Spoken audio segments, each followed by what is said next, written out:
রাহমাতুল্লাহি ওয়া বারাকাতুহু ইন্নাল হামদালিল্লাহ ওয়াস সালাতু ওয়াস সালামু আলা রাসূলিল্লাহ ওয়া আলা আলিহি ওয়া সাহবিহি আজমাইন। সুপ্রিয় দর্শক মণ্ডলী, সাদর সম্ভাষণ স্বাগত জানিয়ে শুরু করছি আপনাদের প্রিয় অনুষ্ঠান ইসলামী জিজ্ঞাসা। ইসলামী জিজ্ঞাসা অনুষ্ঠানের সঞ্চালনা আছে আমি জয়নুল আবেদিন। দেখছেন ইসলাম বাংলা অন স্কাই 784 ইউটিউব এবং ফেসবুকের মাধ্যমেও আপনারা আজকের এই সুন্দর প্রোগ্রামটা আপনারা দেখতে পাবেন। দর্শক মণ্ডলী, শুরুতেই আল্লাহ রাব্বুল আলামিনের শুকরিয়া জ্ঞাপন করতে চাই। আল্লাহ রাব্বুল আলামিন সুন্দর একটি পরিবেশে আমাদেরকে এই সুন্দর একটি প্রোগ্রাম করবার সুযোগ করে দিয়েছেন, তৌফিক দান করেছেন এবং আমাদেরকে সুস্থ রেখেছেন, অনেক নিয়ামত দান করেছেন। আলহামদুলিল্লাহ। সালাত ও সালাম পেশ করছি মানবতার মুক্তিদূত মহানবী সাল্লাল্লাহু আলাইহি ওয়াসাল্লামের প্রতি, যার মাধ্যমে আমরা ইসলাম পেয়েছি, সুন্দর একটি জীবন বিধান পেয়েছি, হেদায়েতের আলো পেয়েছি। আলহামদুলিল্লাহ। আজকে যে বিষয়টাকে নিয়ে আলোচনা করতে চাই, আপনারা জানেন অনেকেই গত 2-3 সপ্তাহ ধরে আমরা সেই বিষয়টা নিয়ে আলোকপাত করছি, আপনাদেরকে অনেক কিছু মাসলা মাসাইল ইসলামিক বিষয় জানানোর চেষ্টা করছি। আলহামদুলিল্লাহ।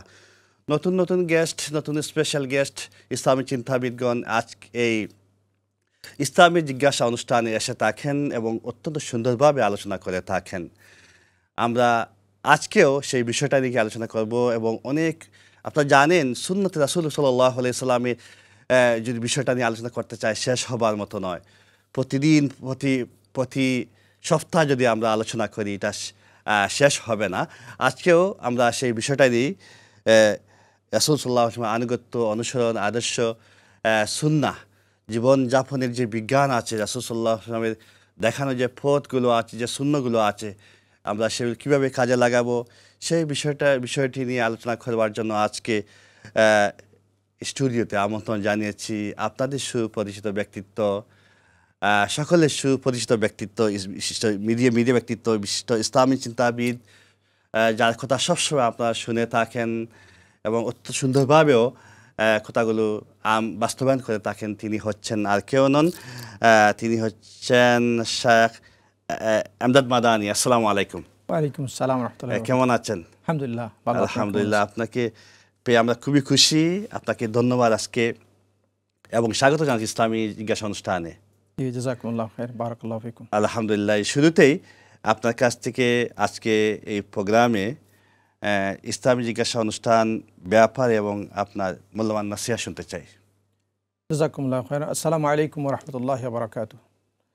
আলহামদুলিল্লাহি রাব্বিল আলামিন, আলহামদুলিল্লাহি হামদা শাকিরিন, الذي جعلنا من المسلمين ومن علينا بالكتاب المبين وجعلنا من أمة سيد المرسلين والصلاة والسلام على سيد الأولين والآخرين سيدنا وحبيبنا ومولانا محمد صلى الله تعالى عليه وعلى آله وأصحابه وسلم تسليما كثيرا، الذي بلغ الرسالة وأدى الأمانة ونصح الأمة وكشف الله به الغمة وتركنا على المحجة البيضاء ليلها كنهارها لا يزيغ عنها إلا هالك، وعلى آله وأصحابه الطيبين الطاهرين ومن تبعهم بإحسان إلى يوم الدين.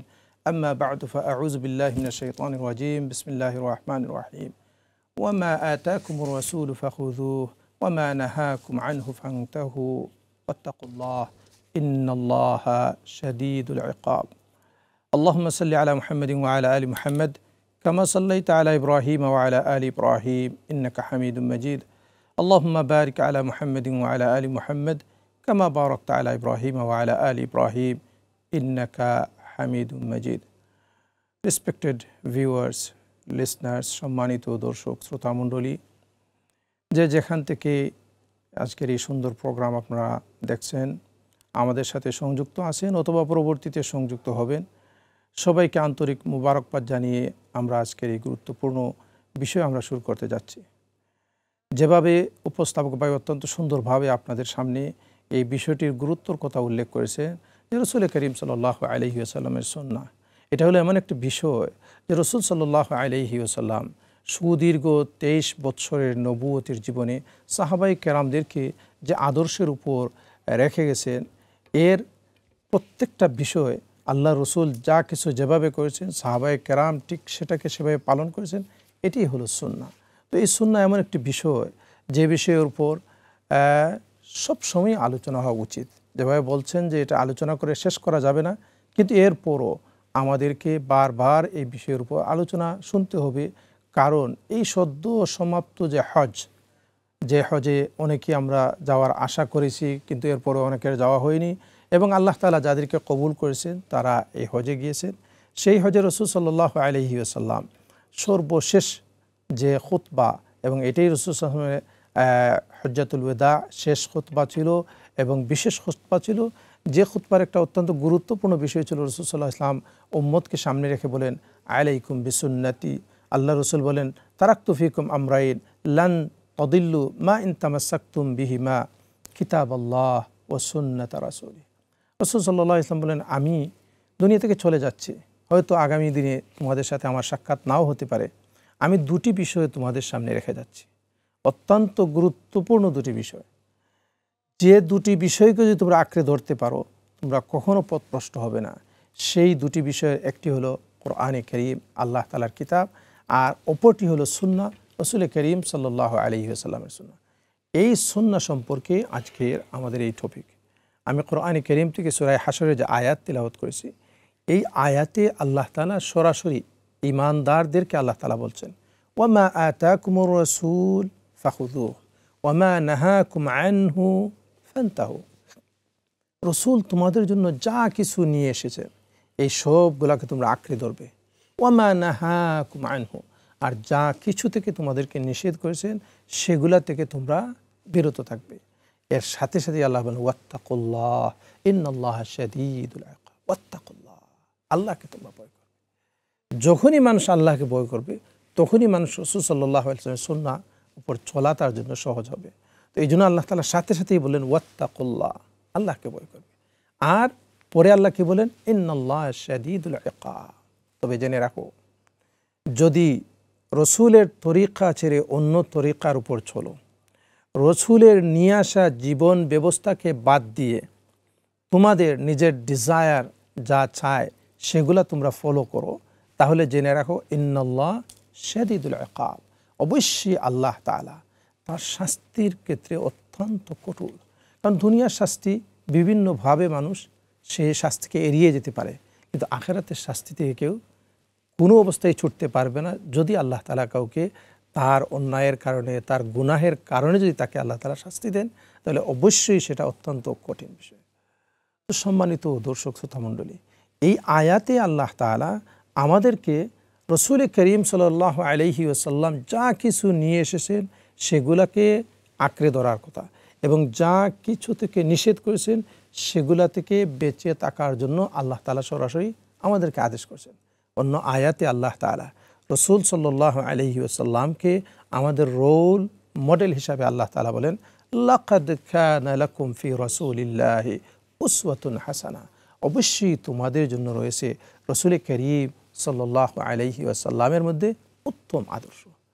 এই যে বিষয়টা, রাসূল সাল্লাল্লাহু আলাইহি ওয়াসাল্লামকে আল্লাহ তাআলা যে উত্তম আদর্শ করেছেন, সত্যিকার অর্থে যদি আমরা গভীরভাবে চিন্তা করি, এটাকে যদি আমরা স্টাডি করি, তাহলে আমরা দেখি দুনিয়ার মধ্যে যত সভ্যতা, ভদ্রতা যা কিছু আমরা দেখি, এই সব কিছুকে যদি আমরা সঠিকভাবে আমরা পর্যালোচনা করি, তাহলে আমরা দেখতে পাই যে দুনিয়ার সমস্ত সভ্যতা, ভদ্রতার ঊর্ধ্বে রাসূল সাল্লাল্লাহু আলাইহি ওয়াসাল্লামের নিয়ে আসা সেই সভ্যতা এবং ভদ্রতা। কারণ এটা আল্লাহর পক্ষ থেকে সার্টিফাই করা।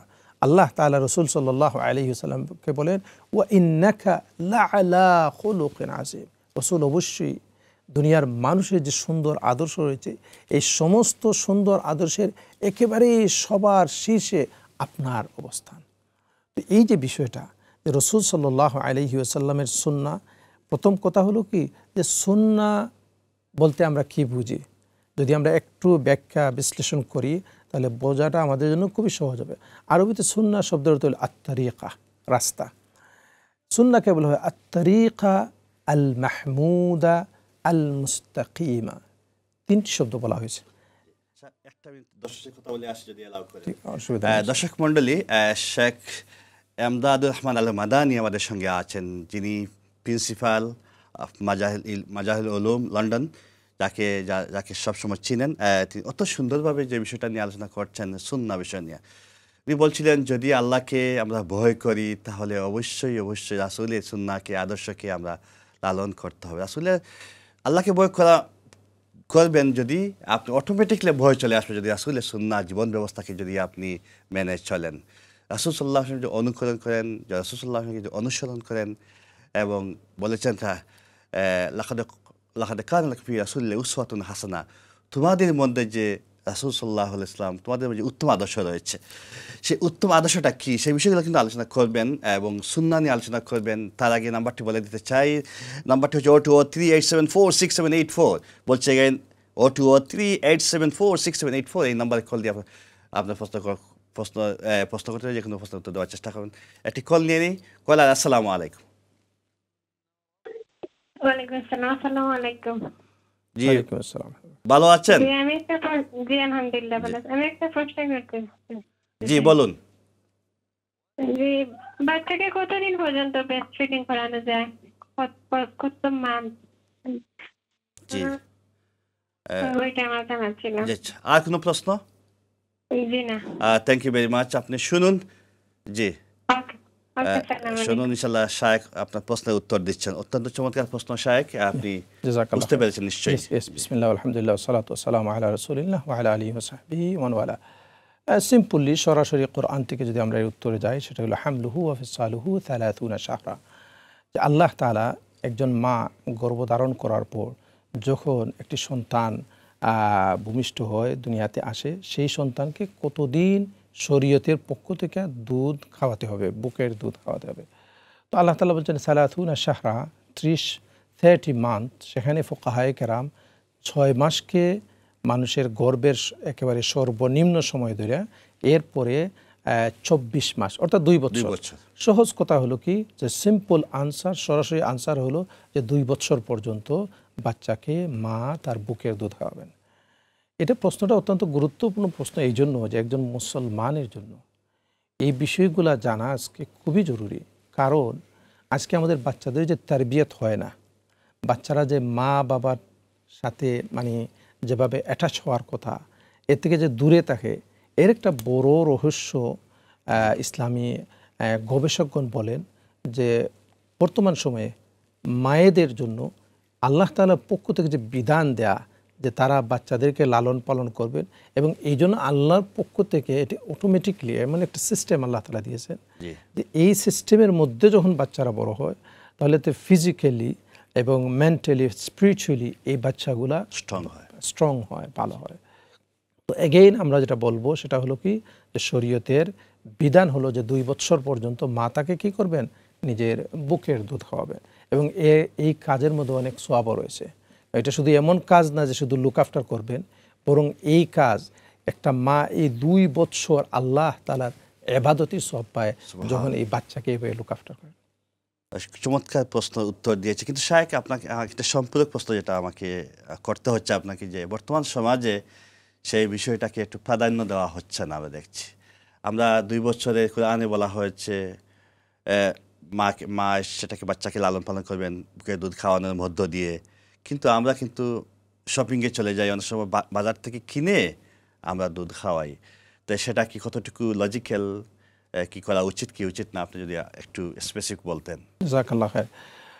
আসলে ব্যাপারটা হলো এমন যে আল্লাহ তাআলার পক্ষ থেকে যে বিধানগুলো মানুষের জন্য দেয়া হয়েছে, এটা মানুষের কল্যাণের জন্য দেয়া হয়েছে। আমরা যখন একতার উপর বিশ্বাস রাখবো, তখন অটোমেটিক্যালি এগুলার উপর আমরা গবেষণা করলে আমরা দেখতে পাবো যে এর মধ্যে আল্লাহ তাআলা দুনিয়া এবং আখেরাতের কল্যাণ রেখেছেন। এই যে বিষয়টা আজকে যেভাবেই প্রশ্নটা আসুক, আমি মনে করি এটা রাইট টাইমে এই প্রশ্নটা এসেছে। কারণ এই ধরনের ইসলামিক চ্যানেলগুলোতে এই বিষয়গুলোর উপর আলোচনা হওয়া উচিত। কারণ এই যে সমাজে এখন স্বাভাবিকভাবে কিছুদিন পর্যন্ত বিভিন্নভাবে এটার একটা প্রচারণা ছিল যে বাচ্চাদেরকে বুকের দুধ না খেয়ে মানুষ অন্যান্য যে সমস্ত বাজারে যে সমস্ত দুধ পাওয়া যায়, পাউডার হোক বা অন্যান্য কিছু, এগুলা মানে সহজভাবে মানুষ এগুলার প্রতি অ্যাডভার্ট করা হতো। কিন্তু দেখা গেছে যে এই পৃথিবীতে মুসলমান না, মুসলিম নন মুসলিম জাতি ধর্ম নির্বিশেষে যারা বাচ্চাদের হেলথকে নিয়ে যারা স্টাডি করে গবেষণা করে তারা দেখেছে এর মধ্যে বাচ্চাদের যেভাবে গড়ে ওঠার স্ট্রংলি শক্ত হয়ে সুন্দরভাবে বেড়ে ওঠার হ্যাঁ এইভাবে হয় না। আল্লাহ তাআলা শুধুমাত্র এটা তার মায়ের বুকের দুধের মধ্যেই আল্লাহ তাআলা এই বিষয়টা মানে এমনভাবে রেখেছেন যে এটার দ্বারাই একমাত্র সে সুন্দরভাবে সে বেড়ে উঠতে পারে। তো এই বিষয়টা আপনি যেহেতু আবার আমাকে প্রশ্ন করেছেন, আমি সেটা বলবো যে মুসলিম সমাজের আমাদের প্রত্যেকের বিশেষ করে মা বোনের এই বিষয়ে দুটো জিনিস তাদের খেয়াল রাখা উচিত। একটা হলো তার বাচ্চার হেলথের জন্য এটা খুবই ভালো, আর আরেকটা হলো আল্লাহ তাআলার কাছ থেকে সে রিওয়ার্ড পাচ্ছে, সে এটার জন্য সে সোয়াব পাচ্ছে, প্রতিদান পাচ্ছে। আর এই বিষয়টা এমন যে ওয়েস্টার্ন কালচারে এটার ব্যাপারে কিছুদিন নেগেটিভ বলছে, আবার এটাকে পজিটিভ বলছে। এই সমস্ত বিষয়গুলো অনেক সময় ডিপেন্ড করে কখন কে কীভাবে গবেষণা করে এবং এর পিছনে তাদের কী উদ্দেশ্য থাকে তারাই সেটা ভালো জানে। তো আমাদের জন্য যেহেতু আল্লাহ এবং আল্লাহর রসুল, এই যে ওয়ামা আতাকুমুর রাসূলু ফাখুযুহু, আল্লাহর রসুল যা কিছু নিয়ে এসেছেন এই কোরআনের মধ্যে আল্লাহ তাআলা বলছেন হামলুহু ওয়া ফিসালুহু 30 শাহরা। এই কোরআনের মধ্যে আল্লাহ তাআলা ওয়াল ওয়ালিদাতু ইউরদি'না আওলাদাহুন্না হাওলাইনি কামিলাইনি লিমান আরাদা আন ইউতিম্মা রাদাআ। কোরআনে কারীমের মধ্যে আল্লাহ তাআলা মায়েরা যারা বাচ্চাদেরকে দুধ খাওয়াতে চায় তাদের বুকের দুধ তারা 2 বছর পর্যন্ত পরিপূর্ণ 2 বছর পর্যন্ত বুকের দুধ খাওয়াবে। তো আমি যা বলছিলাম দেখেন সরাসরি আল্লাহর রসুল যা কিছু নিয়ে এসেছেন দেখেন এই আয়াতের দ্বারা এই কোরআন এই বিষয়টাকে পরিষ্কার করলো কি যে মায়ের দুধ খাওয়ার ব্যাপারে আল্লাহ তাআলা আল্লাহর রসুলের উপর যে কোরআন নাজিল করেছেন সেই কোরআন আমাদেরকে শিক্ষা দিচ্ছে যে 2 বছর পর্যন্ত মায়েরা তার সন্তানকে দুধ খাওয়াবে। আর এই দুধ খাওয়ালে তাদের জন্য যে আল্লাহ তাআলার পক্ষ থেকে যে রিওয়ার্ড রয়েছে সেটা রাসূল সাল্লাল্লাহু আলাইহি ওয়াসাল্লাম হাদিসের মধ্যে বলেছেন। কাজেই আমরা আশা করব যে আমাদের মা বোন এই বিষয়টাকে কোরআন হাদিসের দৃষ্টিকোণ থেকে এটা বোঝার চেষ্টা করবে এবং এর উপর চলার আমল করার চেষ্টা করবেন। আল্লাহ তাআলা সবাইকে তৌফিক দান করুন। আমিন আমিন রাব্বাল আলামিন। অত্যন্ত চমৎকার। তো বোন নিশ্চয়ই আপনি বুঝতে পেরেছেন। I hope answer is clear. ইনশাল্লাহ আপনার প্রশ্নের জন্য আপনাকে অনেক অনেক ধন্যবাদ। আর যারা প্রশ্ন করবেন ইনশাল্লাহ নাম্বারটা অবশ্যই স্ক্রিনের মধ্যে দেওয়া আছে। তারপরে বলে দিতে চাই আবারও 02038746784 এই নাম্বারে কল দিয়ে আপনি প্রশ্ন করতে পারবেন। শাক অত্যন্ত চমৎকার আলোচনা করতে শাক।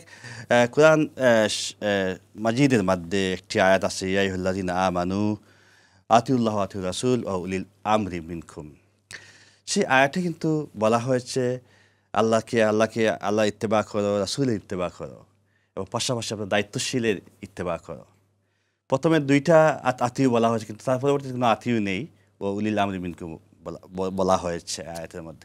সে একটা ভেরি ইম্পর্টেন্ট আমার কাছে মনে হচ্ছে এবং সেটা যদি একটু ব্যাখ্যা করেন আপনি কীভাবে আমরা ইত্তেবা করবো। Over to you Sheikh. আলহামদুলিল্লাহ, এটা অত্যন্ত গুরুত্বপূর্ণ একটি বিষয়। আতিউল্লাহ ওয়া আতিউর রাসূল, কোরআনের একাধিক আয়াতে আল্লাহ তাআলার ইতাআত এবং আল্লাহর রসুলের ইতাআতের কথা বলছেন। আল্লাহ তাআলার ইতাআত আমরা কিভাবে করব? কোরআনে কারীমে আল্লাহ তাআলা যা কিছু আদেশ করেছেন সেগুলো আমরা মেনে চলব, যা কিছু নিষেধ করেছেন সেগুলো থেকে আমরা বিরত থাকব। ওয়া আতিউর রাসূল, ওয়া আতিউর রাসূল, রাসূলুল্লাহ সাল্লাল্লাহু আলাইহি ওয়াসাল্লামের ইতাআত মানে হলো আল্লাহ রসুলের সুন্নাত।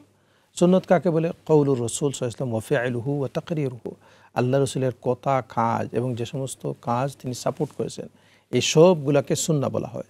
তো ইতাআতের রসুল হলো কি? আল্লাহ রসুলের এই সব কিছু, তার কথাকে মেনে চলা, তার কাজকে মেনে চলা, তার সামনে সাহাবায়ে কেরাম কোনো কাজ করেছেন রাসূল সাল্লাল্লাহু আলাইহি ওয়াসাল্লাম সেটাকে সমর্থন করেছেন, সেটাকেও আমরা মেনে চলব। এটা হলো রাসূল সাল্লাল্লাহু আলাইহি ওয়াসাল্লামের প্রতি ইতাআত। এই আল্লাহ এবং আল্লাহ রসুলের ইতাআত বিষয়টাকে কোরআনে কারীমে আল্লাহ তাআলা এত গুরুত্ব দিয়েছে যে আল্লাহ তাআলা বলেন ওয়ামান ইউতিইল্লাহা ওয়া রাসূলাহু ফাকাদ ফাযা ফাওজান আযীমা। যারা আল্লাহকে ইতাআত করলো, আল্লাহকে মেনে চললো, আল্লাহ রসুলের ইতাআত করলো, তারা সবচেয়ে বড় সাকসেস। কেন আল্লাহ তাআলা বলছেন ফাওজান আযীমা? কারণ দুনিয়াতে আমরা ছোটো ছোটো যে সমস্ত সাকসেস আছে পার্থিব জীবনে, কারো টাকা পয়সা ধন দৌলত হইলে, কেউ কোনো ক্ষমতার অধিকারী হইলে সেটাকে আমরা মনে করি যে হয়তো সে সাকসেসফুল হয়ে গেছে। তো আল্লাহ তাআলা বললেন যে সবচেয়ে বড় সাকসেস, যে সাকসেসের কোনো তুলনা হয় না, এই সবচেয়ে বড় সাকসেস হলো কি? যে কোনো মানুষ আল্লাহ এবং আল্লাহ রসুলের ইতাআত। আপনি অত্যন্ত চমৎকার প্রশ্ন করেছেন যে আল্লাহ তাআলা যেখানে আতিউল্লাহ ওয়া আতিউর রাসূল বললেন, এরপর ওয়া উলিল আমর বললেন। প্রথমত আল্লাহ এবং আল্লাহর রসুল দুজনের সামনেই আতিউ শব্দ এসছে, যে তাদেরকে এতাআত করা। এই আতিউ বলা, সরাসরি বলার অর্থ হলো আল্লাহ আল্লাহ রসুলের এতাআতের ক্ষেত্রে কোনো বাক্য ব্যয় করা যাবে না। যখনই কোনো বিষয়ে আল্লাহর পক্ষ থেকে কোনো হুকুম চলে আসবে, যখনই কোনো ব্যাপারে রসুল সাল্লাল্লাহু আলাইহি ওয়াসাল্লামের সুন্নাহ চলে আসবে, সেখানে আর কারো কোনো কথা চলবে না। ও উলিল আমর হলো কি, যারা উলিল আমর বলতে সেখানে দুই ধরনের উলিল আমর। প্রথম হলো কি কোরআন সুন্নাহ মোতাবেক ইসলামিক রাষ্ট্র পরিচালনা যিনি করবেন, রাষ্ট্রের পরিচালক যারা হবেন, যে অথরিটি, তারা উলুল আমর। আবার এই কোরআন সুন্নাহ মোতাবেক কোরআন সুন্নাহর বিশেষজ্ঞ যারা, উলামায়ে কেরাম যারা, তাদেরকেও উলুল আমর বলা হয়। তো এই উলুল আমরের কথা বলার ক্ষেত্রে আতিউল্লাহ ও আতিউ, যে ইতাআত দুটি শব্দ আগে বলা হয়েছে, সরাসরি নেই। এর কারণ কি, এই উলুল আমরের প্রতিটি বিষয় কোরআন সুন্নাহ মোতাবেক হতে হবে। যখনই উলুল আমরের বিষয়গুলো কোরআন সুন্নাহ মোতাবেক হবে, তখন এই উলুল আমরের কথা মানা সবার জন্য অত্যন্ত জরুরি। এবং এই বিষয়টা আমরা যদি গভীরভাবে চিন্তা করি, তাহলে দেখেন ইসলামের মধ্যে যে চেইন অফ কমান্ড যে একটা জিনিস, এই দুনিয়ার ডিসিপ্লিনের জন্য এটা অত্যন্ত জরুরি। এবং আমরা সব জায়গাতে দেখি, যেখানে চেইন অফ কমান্ডকে যখন সুন্দরভাবে মানুষ পালন করে, সুশৃঙ্খলভাবে ওই অর্গানাইজেশন, ইনস্টিটিউশন সেটা চলে। আর যখনই চেইন অফ কমান্ডটা সঠিকভাবে যায় না, তখনই সেখানে বিশৃঙ্খলা দেখা দেয়। আল্লাহ তাআলা কিন্তু এই যে আল্লাহর এতাআত, আল্লাহর রসুলের এতাআত, সাথে সাথে উলুল আমরের এতাআতের কথা বলছেন। সাহাবায়ে কেরামের মধ্যে এই উলুল আমরের এতাআতটা এমন একটা বিষয় ছিল যে যখনই তাদের উলুল আমর যারা, দায়িত্বশীল যারা, তারা তাদেরকে যে কোনো ব্যাপারে আদেশ করেছেন, সাথে সাথে সাহাবায়ে কেরাম সেটাকে মেনে চলছেন। এই জন্য সামান্য মুষ্টিময় কয়েকজন মানুষ ইসলাম কবুল করার পর তাদের দ্বারা আল্লাহ তাআলা এই পৃথিবীতে তখনকার সময়ে যে দুটা পরাশক্তি ছিল, রোমান এবং পার্সিয়ান, ধীরে ধীরে সব কিছু শেষ হয়ে গেল। কারণ কি, কারণ সাহাবায়ে কেরামের প্র্যাকটিসটাই ছিল এমন, আল্লাহর এতাআত, আল্লাহর রসুলের এতাআত, উলুল আমরের এতাআত। তো এটা হলো একটা গাইডলাইন। যখনই আমরা একজন ইমানদার হিসাবে আল্লাহর কথা মেনে চলবো, রসুলের কথা মেনে চলবো, এবং উলুল আমর দায়িত্বশীল যারা হবেন, তাদের কথা যখন কোরআন সুন্নাহর খেলাফ হবে না, কোরআন সুন্নাহর মুওয়াফিক হবে, তাদের কথা আমরা মেনে চলবো, তখন মুসলমানদের সমাজ এটা অত্যন্ত স্ট্রং একটা কমিউনিটি, একটা সোসাইটি হবে। জাযাকাল্লাহ খাইর, অত্যন্ত সুন্দরভাবে বলেছেন। থ্যাংক ইউ ভেরি মাচ শায়েখ। আমরা ছোট্ট একটু ব্রেকে যেতে হচ্ছে, তারপর ফিরবো ইনশাআল্লাহ। দর্শক মণ্ডলী, দেখছেন ইসলাম বাংলা অন স্কাই 784 ইসলামী জিজ্ঞাসা অনুষ্ঠান। আজকে আপনাদের অনুষ্ঠানে আমার স্টুডিওতে আসছেন আপনাদের পছন্দের ব্যক্তি শায়েখ এমদাদুর রহমান আল মাদানী, যার কথা সবসময় শুনেন। আমরা ছোট্ট একটা ব্রেকে যাব, ব্রেক থেকে ফিরবো কিছুক্ষণ পরেই। ততক্ষণ আপনারা সঙ্গে থাকুন। Will be back very soon. জাযাকুমুল্লাহ খাইরান। আসসালামু আলাইকুম।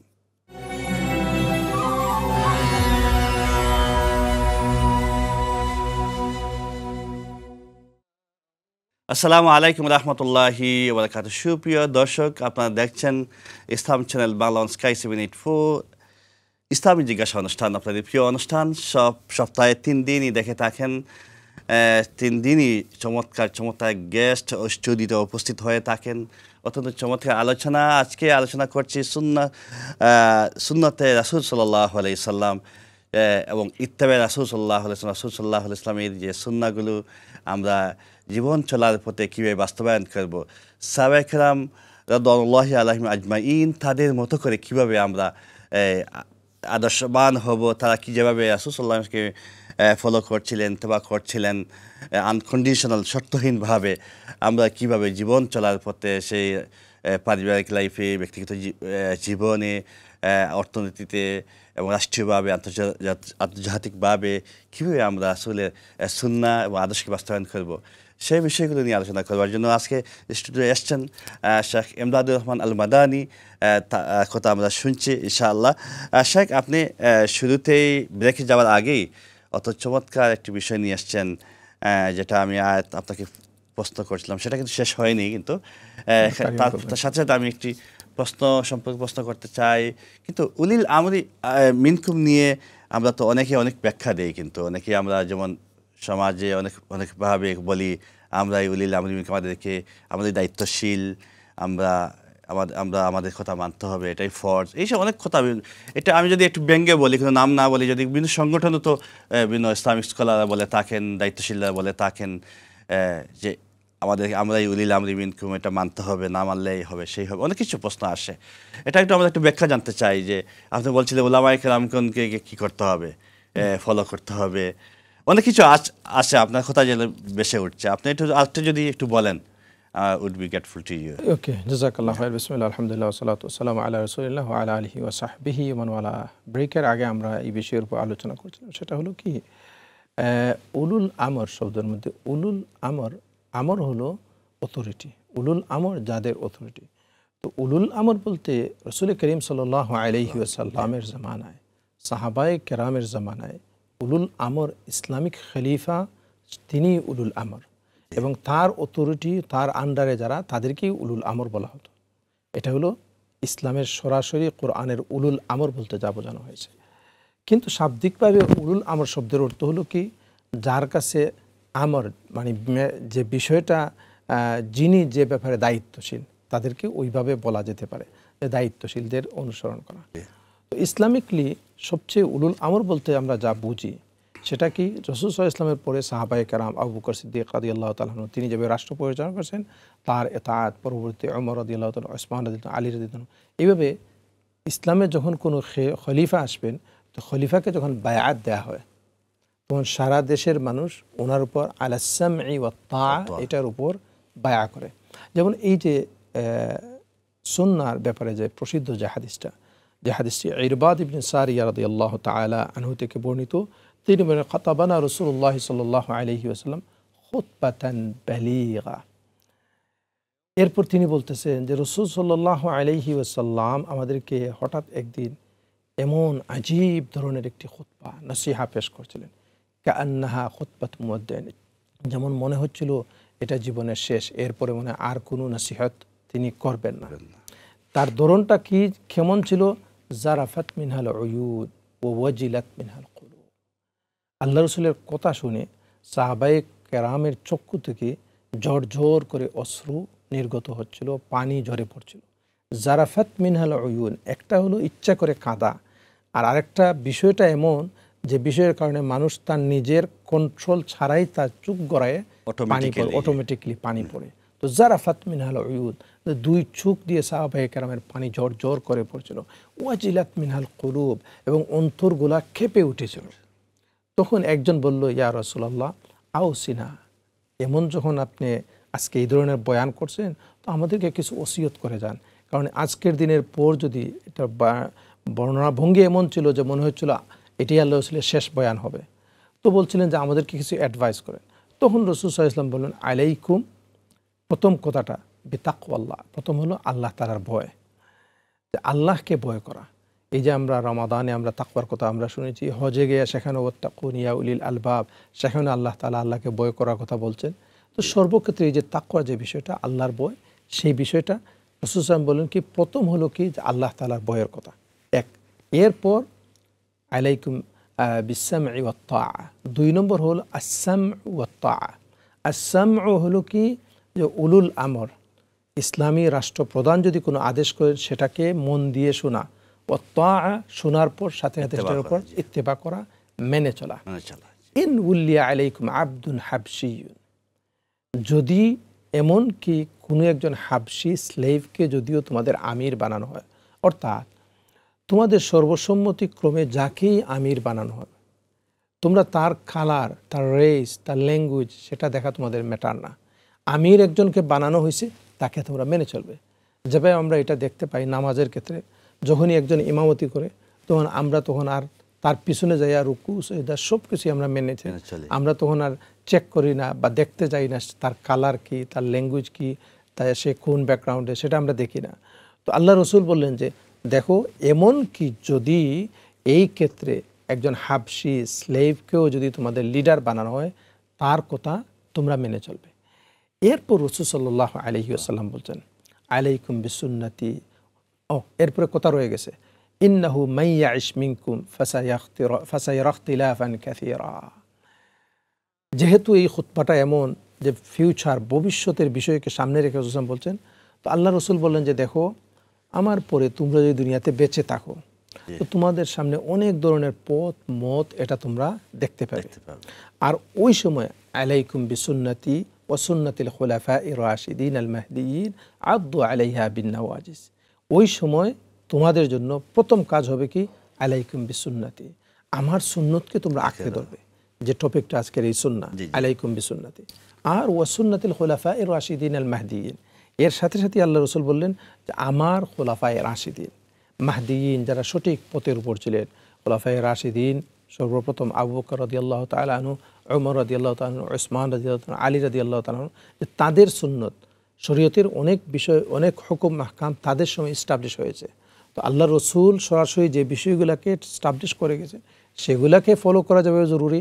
সাহাবায়ে কেরামের সময় যেগুলো এস্টাবলিশ হয়েছে এইগুলাকেও ফলো করা জরুরি, কারণ এই হাদিস থেকে রাসূল সাল্লাল্লাহু আলাইহি ইসলাম তার ইত্তেবা, তার সুন্নার ইত্তেবা আর ও সুন্নাতুল খুলাফায়ে রাশিদিন আল মাহদিয়িন, আল্লাহ রসুলের খুলাফায়ে রাশিদিনের কথাও আল্লাহ রসুল বলে গেছেন। এরপর বলছেন ওয়া ইয়াকুম ওয়া মুহদাসাতিল উমুর, তবে সাবধান, সতর্ক থাকবে, দিনের মধ্যে বিভিন্ন ধরনের নতুন নতুন জিনিস আবিষ্কার হবে, যেটাকে শরীয়তের পরিভাষায় বিদআ বলা হয়। কারণ আল্লাহ রাসূল বলেন এই ধরনের নতুন কিছু আবিষ্কার করা, এটা হলো বিদআ। ওয়া কুল্লু বিদআতিন দালালা, আর প্রত্যেকটা বিদআতই হলো পথভ্রষ্টতা।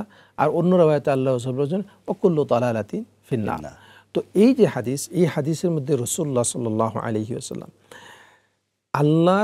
আল্লাহ তাআলা, আগে যেখানে আয়াতের মধ্যে আল্লাহ তাআলার ইত্তেবার কথা আমরা বলছি, রসুলের ইত্তেবার কথা বলছি, কিন্তু এই হাদিসের মধ্যে রাসূল সাল্লাল্লাহু আলাইহি ওয়াসাল্লাম বিশেষভাবে উম্মতকে তাকিদ করলেন। প্রথম কি, তাকওয়ার কথা বললেন, আর এরপর উলুল আমরের মানে মেনে চলার কথা বললেন।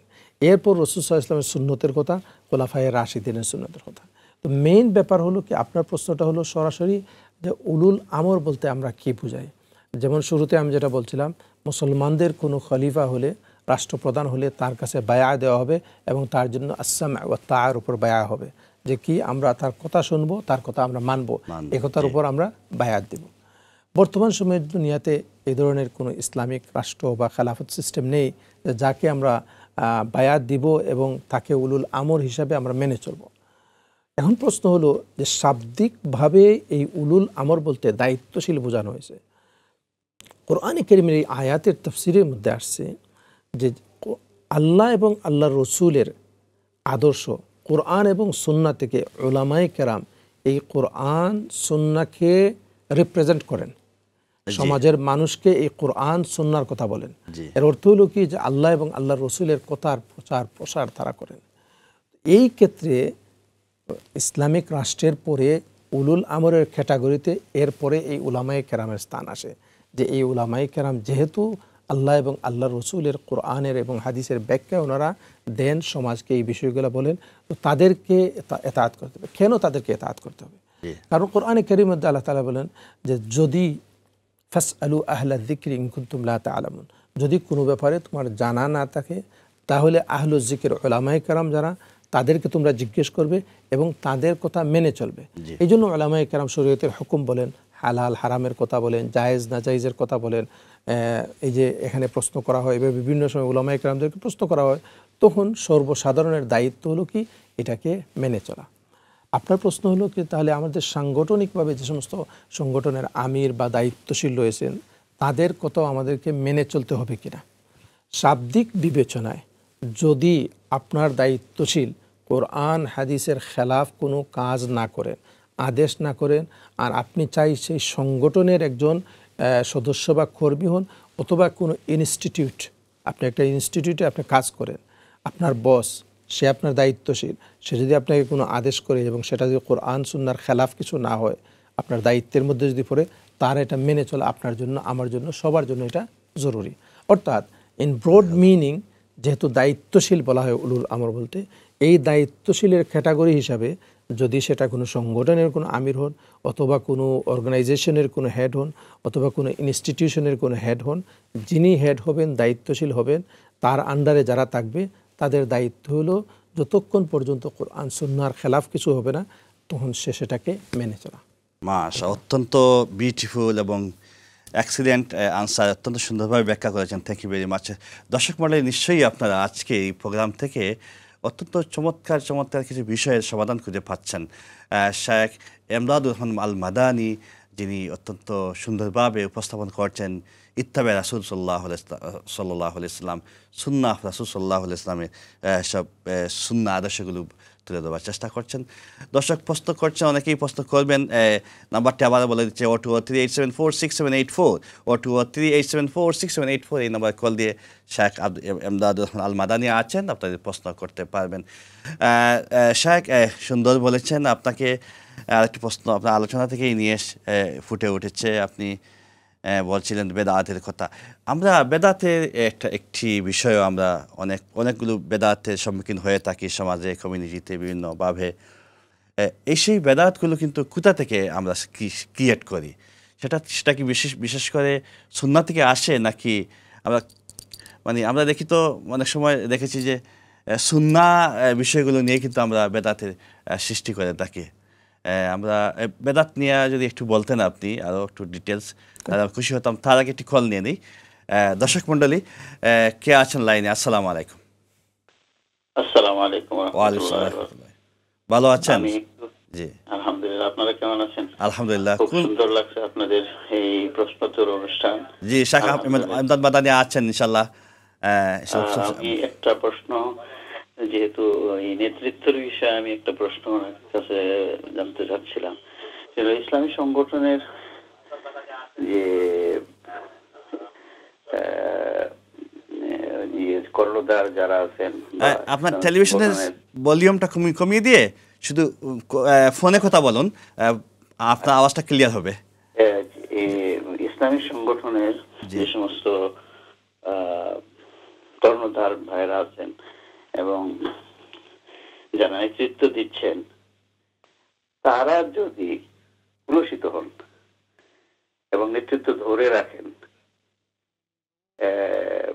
এবং তারা গুনার কাজেও লিপ্ত আছে, এবং দেখা যায় যে বিভিন্ন সময় এই ধরনের সিদ্ধান্ত দেন ওনারা যেগুলো জুলুমের পর্যায়ে পড়ে, তাহলে আসলে কি এই অবস্থায় কি করা, একটু যদি বুঝায় বলেন। জি, সুন্দর প্রশ্ন। আর কোনো প্রশ্ন আছে আপনার? থ্যাংক ইউ, জাযাকাল্লাহ খায়র আপনার প্রশ্নের জন্য। শায়েখ উত্তর দিচ্ছেন, আপনি শুনুন প্লিজ। ওভার টু ইউ শায়েখ। জাযাকাল্লাহ খায়র। বিসমিল্লাহ, আলহামদুলিল্লাহ, ওয়াসসালাতু ওয়াসসালামু আলা রাসূলিল্লাহ ওয়া আলা আলিহি ওয়া সাহবিহি ওয়া ওয়ালা।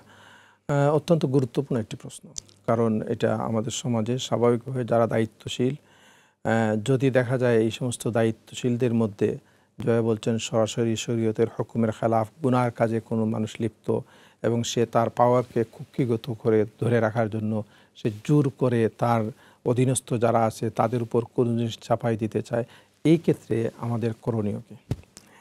দেখেন, উলুল আমরের ক্ষেত্রে শরীয়তের হুকুমের একটা স্টেজ আছে, পর্যায় আছে। যারা সরাসরি উলুল আমর হবেন, অর্থাৎ রাষ্ট্রীয় ক্ষমতার মধ্যে যারা থাকবেন, তাদের ব্যাপার এবং সংগঠনের দায়িত্বশীল যারা, তাদের ব্যাপারের মধ্যে পার্থক্য আছে। কারণ বিষয়টা এই জন্য আমাদেরকে পার্থক্য বুঝতে হবে, তাহলে প্রশ্নের উত্তরটা বোঝা আমাদের জন্য সহজ হবে। কারণ রাসূলুল্লাহ সাল্লাল্লাহু আলাইহি ওয়াসাল্লাম রাষ্ট্রের কর্ণধার যারা হবেন তাদের ব্যাপারে বলছেন মা লাম ইয়াকুন কুফরান বাওয়াহান, অর্থাৎ তাদের ব্যাপারে যতক্ষণ না সরাসরি কোনো কুফুর, শরীয়তের সরাসরি কোনো হুকুমের খেলাফ কিছু না করবেন, ততক্ষণ পর্যন্ত বৃহৎ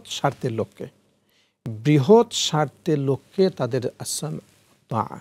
কারণ কি, যেমন আজকে সারা বিশ্বে 1924-এর পর থেকে কোনো খলিফা না থাকার কারণে, যেভাবেই খেলাফতের সিস্টেম শেষ হয়ে যাওয়ার কারণে, কোনো খলিফা মুসলমানদের দায়িত্বশীল না থাকার কারণে আজকে এত সব মুসলমান দুনিয়াতে থাকার পরও সত্যিকার অর্থে দুনিয়ার অন্য জাতির কাছে মুসলমানের তেমন কোনো ভ্যালু নেই।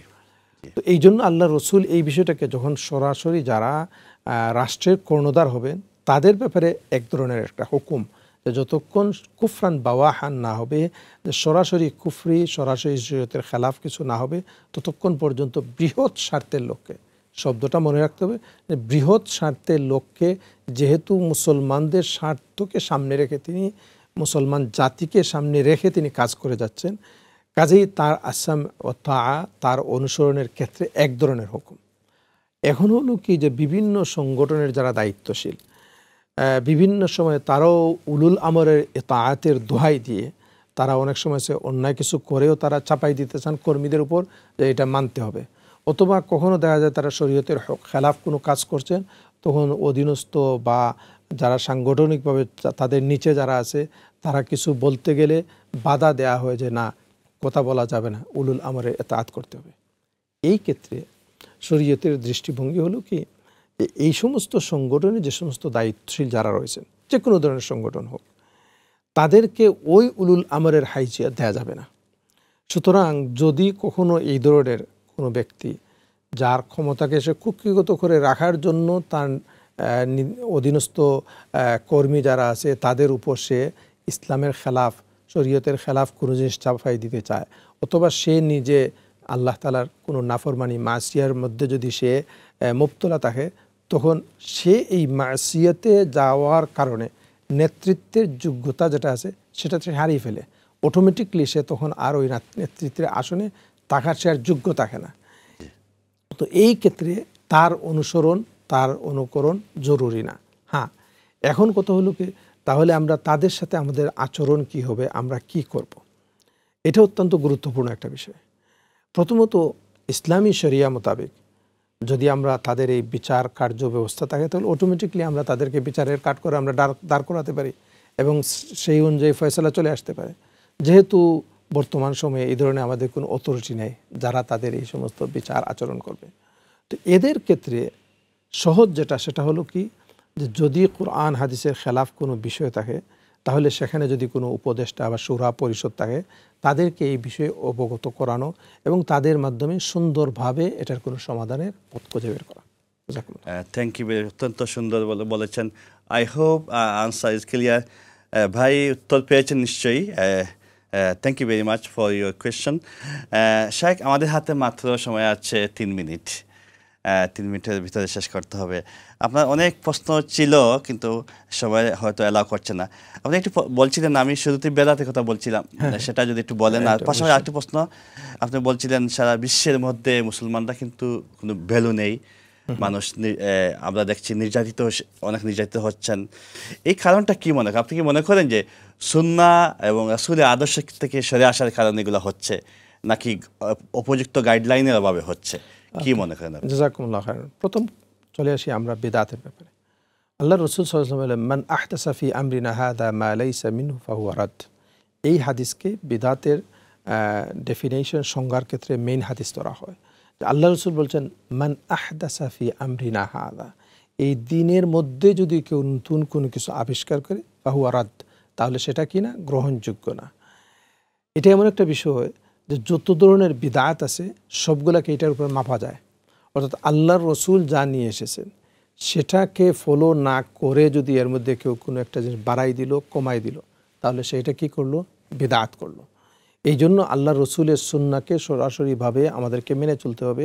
আর যখনই আমরা সুন্নতের উপর প্র্যাকটিস করব, তখনই বিদআত থেকে আমরা সরে আসা সহজ হবে। যেহেতু আপনি বলছেন 3 মিনিটের কথা বলতে হবে, এই জন্য আমি খুব সংক্ষেপে কথা বলছি। 1 মিনিটে চলে আসছে। 1 মিনিটে চলে আসছে। 1 মিনিটে আমি যে কথাটা বলবো, একেবারে সিম্পলি আল্লাহ রসুল বলছেন, তোমাদের মধ্যে যখন এই ধরনের সমস্যা দেখা দিবে, এগুলা থেকে পরিত্রাণের একমাত্র পথ হাত্তা তারজিউ ইলা দীনিকুম, তোমরা তোমাদের দ্বীনের দিকে ফিরে আসবে। এই দ্বীন মানে কি? রাসূল করিম সাল্লাল্লাহু আলাইহি ওয়াসাল্লামের সুন্নাহ। দ্বীন মানে কি? আল্লাহ এবং আল্লাহ রসুলের ইতাআত। আল্লাহ এবং আল্লাহ রসুলের ইতাআতের দিকে যদি আমরা ফিরে আসি, তাহলে অবশ্যই বর্তমানে আমাদের যে এখন যে চরম দুরবস্থা, এটা থেকে আল্লাহ তাআলা আমাদেরকে উত্তরণের পথ বের করে দিবেন। এবং সব সময়ের জন্য আল্লাহ তাআলা ওয়াদা, কোরআনের এই আয়াতের দ্বারা আমার আলোচনা শেষ করে দিব। আল্লাহ তাআলা বলেন, ওয়া'দাল্লাহুল্লাযীনা আমানু মিনকুম ওয়া আমিলুস সালিহাতি লা ইস্তাখলিফান্নাহুম ফিল আরদ কামা ইস্তাখলাফাল্লাযীনা মিন ক্বাবলিহিম। আল্লাহ তাআলা বলেন, এটা আল্লাহর পক্ষ থেকে ওয়াদা, যারা ঈমানের পরে নেক আমল করবে তাদের সাথে আমার ওয়াদা। আল্লাহ ডাইরেক্ট বলেন যে তোমাদের সাথে আমার এই ওয়াদা, যারা এই কাজ করবে। কি একটা হলো কি, তাদের সাথে ওয়াদা কি, লা ইস্তাখলিফান্নাহুম ফিল আরদ, দুনিয়ার শাসন কর্তৃত্ব তাদের হাতে আল্লাহ তাআলা তুলে দিবেন। 2 নম্বর, ওয়ালা ইউমাক্কিনান্না লাহুম দীনাহুমুল্লাযী ইরতাদা লাহুম, এবং এই দ্বীন ইসলামের প্রতিষ্ঠা আল্লাহ তাআলা দিবেন। আজকে ইসলামের উপর যে সমস্ত আঘাত আছে, এগুলা কোনো আঘাত কেউ করার সাহস পাবে না। আর 3 নম্বর, ওয়ালা ইউবাদদিলান্নাহুম মিন বা'দি খাউফিহিম আমনা, যে এই যে ভীত আজকে আমরা সবাই, ইসলামের কথা মিডিয়াতে বলা যায় না, ঘরে বলা যায় না, মসজিদে বলা যায় না, মিম্বরে বলা যায় না, সত্যিকার অর্থে যেভাবে ক্লিয়ারলি বলার কথা অনেক কিছু মেপে মেপে আমাদেরকে সব জায়গাতে একটা ভয়ের মধ্যে আমাদেরকে কথা পর্যন্ত বলতে হয়। এই ভয় ভীতিকে আল্লাহ তাআলা শান্তি এবং নিরাপত্তার দ্বারা পরিবর্তন করে দিবেন যখনই ঈমানের পরে নেক আমল হবে। এটাই হলো রাসূল সাল্লাল্লাহু আলাইহি ওয়াসাল্লামের ইত্তেবা বা সুন্নতের অনুসরণ। মাশাআল্লাহ, থ্যাংক ইউ, জাযাকাল্লাহ খায়র। অত্যন্ত গুরুত্বপূর্ণ কিছু বিষয় আপনি আজকে আলোচনা করছিলেন। আমরা আল্লাহ রাব্বুল আলামিনের কাছে দোয়া করে আল্লাহ রাব্বুল আলামিন এই বিষয়গুলোর উপর আমরা আমল করার তৌফিক দান করুন। আপনাকে ধন্যবাদ, আপনি আজকে সময় দিয়েছেন, অত্যন্ত ভ্যালুয়েবল টাইম দিয়েছেন, আপনি ব্যস্ততার মাঝে এসেছেন। থ্যাংক ইউ ভেরি মাচ, জাযাকাল্লাহ খায়র। আবার কোনো একটা প্রোগ্রামে দেখা হবে আপনার সাথে, জাযাকাল্লাহ খায়র। দর্শক মণ্ডলী, শায়েখ এমদাদুর রহমান আল মাদানী অত্যন্ত চমৎকার বিষয় নিয়ে আলোচনা করছিলেন। রাসূলের ইত্তেবা, কীভাবে আমরা ইত্তেবা করব, কীভাবে আল্লাহকে, রাসূলকে ভালোবাসতে আল্লাহকে ভালোবাসা হবে, উলিল আমরের দায়িত্ব কীভাবে আমরা ফলো করব, সেই বিষয়গুলো অনেক বিষয় নিয়ে আলোচনা করছিলেন। নিশ্চয়ই আপনারা শুনেছেন, বুঝেছেন। আমরা প্রত্যেকে আমল করবো ইনশাআল্লাহ। টাইমস আপ, সময় শেষ হয়ে গেল, আমরা আপনাদেরকে কন্টিনিউ করতে পারছি না। আপনারা যেখানে থাকুন ভালো থাকুন, সুস্থ থাকুন। আসসালামু আলাইকুম ওয়া রাহমাতুল্লাহি ওয়া বারাকাতুহু।